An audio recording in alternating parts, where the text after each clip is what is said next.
Hello everyone, the Profit Taker is possibly the best way of making credits in Warframe, if not the best way of making credits in Warframe. In today's video, I will be giving you a guide on how to fight the Profit Taker efficiently, just basically gain upwards of 2.5 million credits if it's a double boosted weekend with a double booster and a blessing, which is not very bad for 3 to 4 minutes inside of a fight.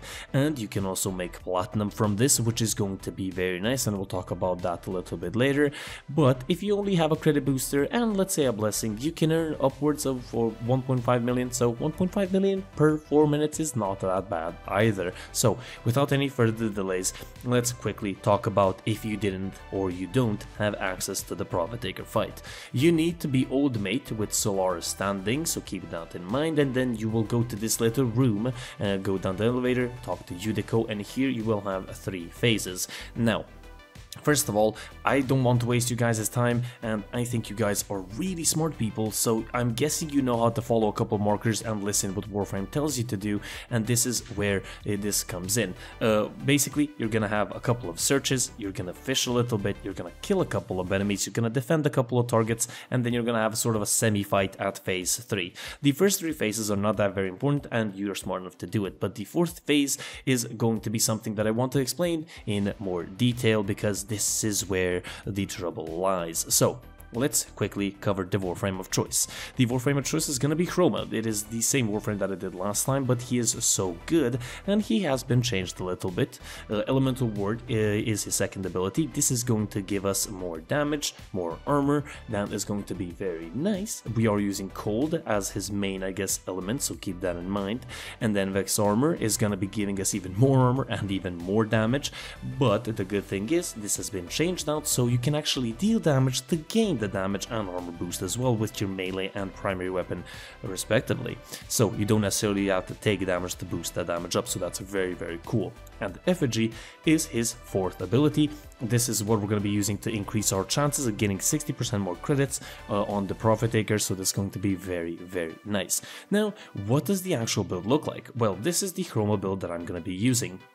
We're focusing on power duration, power strength, and Prime Sure-Footed is not needed alongside Arcane Energize. Now, instead of Prime Sure-Footed, use Preparation. Now, instead of using Madurai like I do, you should use Unairu and use Poise. Poise is gonna give you basically a cheaper version when you switch to your operator of Prime Sure-Footed, so that's going to be very good. And with Preparation, you have more energy, and that means you have to lose and use less energy pizzas.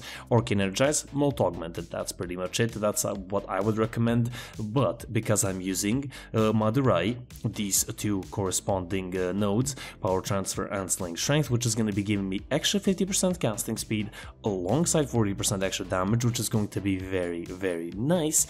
And with the Archon Shards, which we have 2 for casting speed, then 2 for extra power strength, 10%, and 1 giving us 50 energy. If you have a 75% or I guess 75 energy one at Hellforge Blue, put it on there, it's going to be pretty much useful. Now, the build, everything else can be changed out however you like to. I think that it's well balanced, there's a lot of damage here, and I think this build works very well. But the weapons is where the most important thing lies. Now, first of all, we want to have every single possible element that we can, other than, of course, void damage and true damage, so we want every IPS damage type on our weapons, because of the shields of the Profit Taker. Now, the first weapon, the primary, is very important. We have the Zenith here, the Opticore or the Opticore Vandal. In this case, on the screen you see the Zenith build and you see the Opticore Vandal build. If you have the Opticore, use that. It's basically pretty much the same with a little bit of downsides. Now, why are we using these weapons? When the Profit Taker itself summons pylons in its 2nd phase, you will have to burst them and destroy the bubbles. Now, the bubbles have this effect where it can be penetrated through bullets, but the Zenith with its infinite punch through on its alt fire, its semi mode, and the Opticore Vandal can definitely pierce the bubbles. The difference is, with the Zenith you can pierce terrain, and with the Opticore you cannot, so keep that in mind. But we need basically 2 damage types. We need cold and corrosive. That is what we're focusing on our primary. Now our secondary is the Tenedetron. This is honestly the best weapon secondary bar none. I haven't found any other weapon that compares even close to this. We have radiation, we have magnetic as our base element on the Tenedetron, so our sister candidate has to have a magnetic on there, so keep that in mind. We have heat, and we also have viral. It's all fire mode, bursts out damage so fast, incredible, especially with secondary dexterity and of course primary dexterity, which you saw earlier, because we're going to be getting a lot of kills with our melee weapon. Now the melee weapon of choice is, for example, my Zaw. It is basically a dagger. Now it does electricity damage, gas damage, and we have Exodia Contagion. Oh yes, Exodia Contagion is going to be basically when you double jump, in glide, or bullet jump, you will be able to throw down, or I guess throw an invisible or visible disc of your melee weapon that is going to do a lot of damage, and with Exodia Contagion above 30 meters you can gain up to 400% extra damage. The good thing about this is it does all 3 IPS damage types the same, so 33% distributed through each of them / impact and puncture, and it also does blast damage, so that is very cool.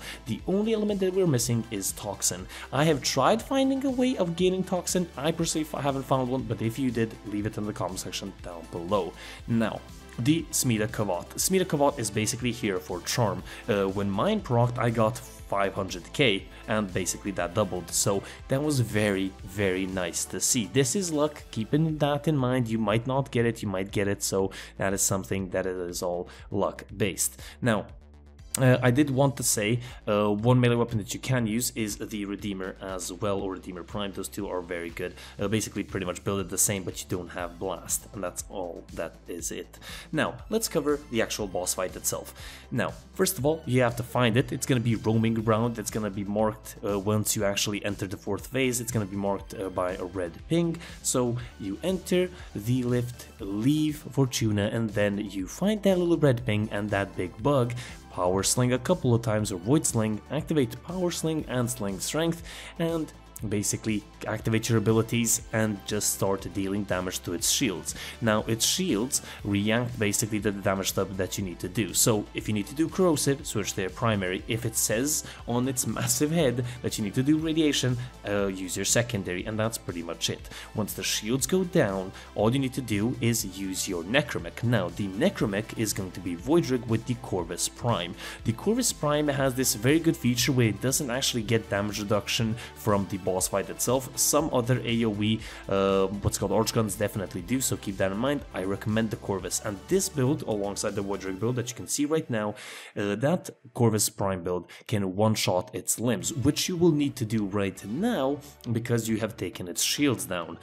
Once you shoot down all 4 of its limbs, it's gonna fall to its butt, and then you're gonna shoot it in the butt, and then it's gonna summon 4 pylons. These pylons will fly above it.